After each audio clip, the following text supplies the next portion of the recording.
Jeff Link of Keller Williams Professionals Asheville is proud to present the Asheville Real Estate Podcast. Welcome to the July edition of our podcast. I'm your host, Joe Leininger.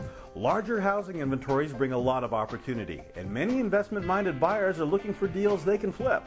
Sometimes these flips are fabulous, other times they flop. Our experts share their insight on why this is so and discuss our local market activity. So stay with us. It's all coming up next. We're here today with Jeff Link of Keller Williams Professionals Asheville. Thanks for joining us today, Jeff. Tell us what's going on right now in the Asheville real estate market. Joe, the average selling price for June 2007 in the Asheville real estate market was $283,000 compared to the June 2006 average price of $269,000. The Asheville market is not losing its appreciation like a lot of markets. Florida and California come to mind. Since a lot of people have assumed that a big percentage of Asheville's real estate market is driven by Florida, we are experiencing a slow market, which is not the case since in-migration from Florida is only 12%. Also, statistics show that Asheville is experiencing stable growth thanks to in-migration and fueled by retirees of the baby boom generation. Okay, thanks, Jeff. For a national perspective today, we're also joined by Terry Murphy, real estate author and CIO of U.S. Learning in Memphis, Tennessee. Terry's a regular contributor to both mortgage and real estate magazines and is here to share with us what she's seeing on a national basis. Terry? Hi, Joe. In general, across the country, today's market is terrific for serious buyers and sellers. You know, the national news coverage likes to promote information like flatter activity in some areas, and they prefer to incite some nervousness about rising interest rates. But in general, we've got a great marketplace. Stable interest rates in a slower market provide serious buyers and sellers with better choices. Today's sellers must be more realistic about their market price and adapt to today's marketplace. They can't expect the same pricing, Joe, that was apparent in the frenzied market of the last several years. And you know, we've also observed a slowdown in investor activity. And fewer investors are out there trying to flip homes for quick cash. Now, Joe, this doesn't mean there aren't still opportunities available, but a little caution is needed here. Due to the subprime mortgage issues and the fallout from interest-only loans, we're seeing a slight increase in foreclosed properties available. And a lot of people are seeing dollar signs.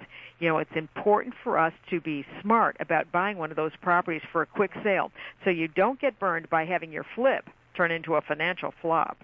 Thanks, Terry. With the increase of foreclosures available on the market, many consumers may think that buying a foreclosure could be the ticket to a great real estate investment, but there are some caveats. Jeff, how do you advise your clients? At first glance, foreclosures might look like a bargain because they are being sold by banks, and many buyers think they might be getting a better deal than other homes on the market. But this just isn't true, and folks need to be careful. There are several issues to consider when buying a distressed or foreclosed property, and sometimes they turn out costing buyers thousands more than they bargained for. What kind of things are you talking about? Remember that foreclosures are the result of someone having financial difficulty, so it's not uncommon to see these homes in a state of deferred maintenance or neglect. Repairs are often necessary. Also, most foreclosed homes carry high loan balances, so banks have a lot of ground to make up and are looking to get all their money out of these homes.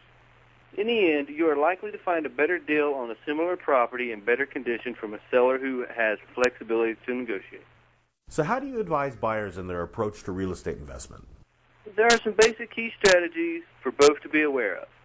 Number one, start with a solid financial plan for cash flow to account for challenges like holding costs, unforeseen remodeling costs, and market fluctuations. A realtor can help you there. Number two, don't overpay. No matter how much appreciation seems to be going on, overpaying is deadly for investment. Number three, depending on the extent of work needed, you'll want to hire reputable and licensed contractors that understand local code. This can save you thousands in unnecessary repairs. And number four, consult with the realtor about the state of the market. Make sure the improvement costs can be recaptured in the time frame you're planning. In some cases, the downside of a slow market can be offset by the advantage of living in a desirable area. Joe, these guidelines apply to all home purchases, not just the short-term investments. By following these steps, buyers will be able to act with confidence when purchasing their next home. Terry, what closing advice would you share with us? Joe, in my recent book with Donald Trump, I quote the great Cavett Robert, who said, "Don't wait to buy real estate. Buy real estate and wait, because long-term almost always trumps a short-term flip." Now, if you're lucky enough to find properties and a market to support a quick turnover, that's great. But it makes really good sense to work with your realtor professional who studies the market every day and can give you great insight before you make the commitment. You can't lose when you have an expert team to support your real estate needs. That's great advice, Terry. Thanks. Jeff, do you have anything to add? We encourage all of our past and current customers and clients to call us when they are thinking of buying or selling or investing before they actually begin the process.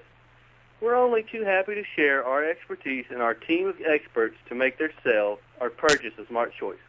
Well, thank you both for helping out with today's program. I really appreciate your time. You're welcome, Joe. Thanks, Joe. We'll talk again next month. For more information on our show or for information on the Asheville real estate market, contact Jeff Link of Keller Williams Professionals, Asheville. You can reach Jeff at 828-279-6585. You can also find Jeff online at www.jefflink.org. Until next time, thank you for listening to the Asheville Real Estate Podcast.